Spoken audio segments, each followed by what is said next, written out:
want to tell you a story now about a young man grew up in the Bronx.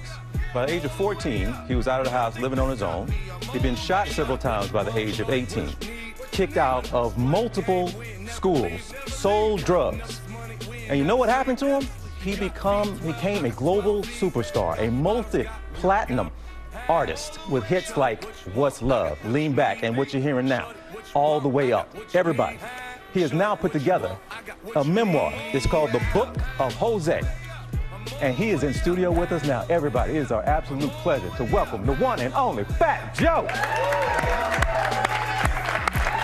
My brother, it is so good to see you. Nice to see you, man. It's so good to see you. You ever seriously consider dropping the fat from Fat Joe? No, we spent so much money marketing and promoting that name that I got to hustle that all the way till the wheels fall off.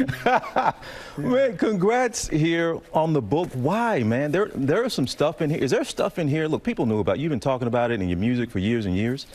But is there stuff in here now that you are just now putting out for the first time for people to know? Tons of stuff. You know, contemplating suicide, just vital pieces. If you might know Fat Joe as an artist, his music, but now you really know Fat Joe with this book. And, you know, music is creativity, imagination, exaggeration. That's not what this is. This is the real deal. And so when you hear these songs, sometimes we make it up. When I made up All the Way Up, I was all the way down, to be honest with you, financially. You know, I had just came out of jail. They took all my money. I was broke. And so I had to find a way to get back all the way up. How did you deal with, because we see so much of you over the years and your music, it makes you feel good, makes you bounce, make you happy. You've been bouncing around studio all morning playing your music. And we see you in videos having a good time. You telling me so much of what we saw during your career What's happening behind the scenes. was behind the scenes, was not that. Man, I'm doing Lean Back. Bruce Willis, Puff Daddy is doing it at the MTV Awards, and they trying to frame me for like a murder in the Bronx at the same time. Framed though, right? And so nobody understood what was going on. You know, my sister was giving birth, and they gave her the epidural, and instead of numbing her from the waist down, it went from the waist up. So a lack of oxygen to the brain, we lost the baby. My sister was in the nursing home for 8 months. I had to see my mother and father go there every day. And she finally passed away. So all this was happening while you gotta really still entertain the people. And people don't pay you to hear a sob story. They wanna see you fun, laughter, having a great time. There's a line, look, we're familiar with this phrase now, get rich or die trying. It's a fact. Now, what were your options as a kid growing up in the Bronx? Nothing. Right, to get rich or to make it? What were your options? What'd you get? Would you get a Colin Powell Award or something? Like 1 out of every 1 million kids in the Bronx or something? There was no options, and we had no Instagram. We had no mentors. We had no inspiration. And so all we knew is that the Bronx looked like Ukraine right now. I don't even know how it got like that, where the buildings was just rubble. It looked like it was a war zone. We really lived in there.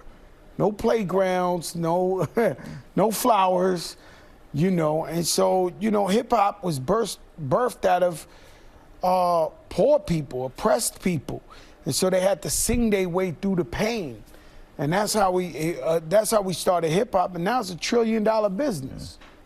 I see you now in the community. You have been active in your neighborhood for years and years and years. What do kids now in the Bronx coming up, the kid that was you, they have better options now than you did? Way better options. They should use Jay-Z, Dr. Dre, Diddy, Fat Joe as blueprints.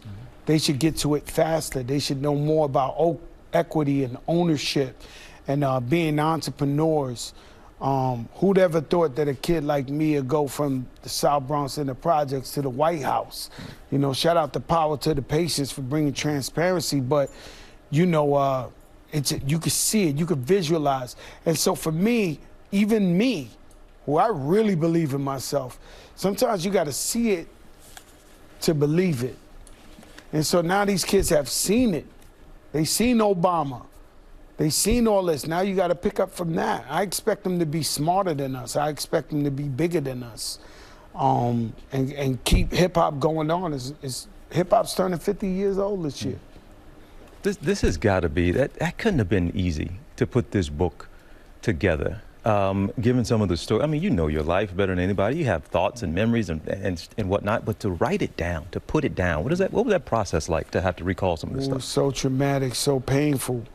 You know, the day I got signed, I rushed home to tell my mother, and she told me she was diagnosed with cancer. My mother went to Sloan Kettering. They cut her from this side to this side. Her head was this big. We had to give each other speeches before walking in the hospital room, like, please don't make her upset, don't cry. Her tongue was this big. You know, that was my magical day that I got signed. And so much in the book was like, you know, so that's why I believe in God so much and divine intervention. And I know that God don't have me on earth just to make rap music. He has me here to help the people. This book right here should let you get through any dark time you're going through in life and still be able to smile. That's what this book is all about, to help the next generation of people going through that. There's somebody right now that might be going through depression that needs to hear that Fat Joe suffered for 2 years straight, went to get therapy. Because I ain't gonna lie, every time I went to the therapist, it was 20 women and me. There was no guys there. There was no guys there, so the guys don't think you're too tough to go get help. Now, you're able to sit here and talk about that now. Can you imagine the chart-topping guy coming out? You know, you got a hit talking about leaning back. You got a hit talking about all the way up. Yeah, I was in therapy this afternoon at 3. Did you feel it was possible to be vulnerable that way at that time? No way. No way. No way, impossible. But it's important that we don't lie to the people. It's important that we inspire the youth. It's important that we let them know they could go through things that they think it's over, and it's not. You know, your journey may have just begun. And you future CEOs, your future presidents, your future kings, queens, I have total belief in that. I want to ask you about the state of hip-hop right now. Certainly, as artists go and music go, it might be in a good place.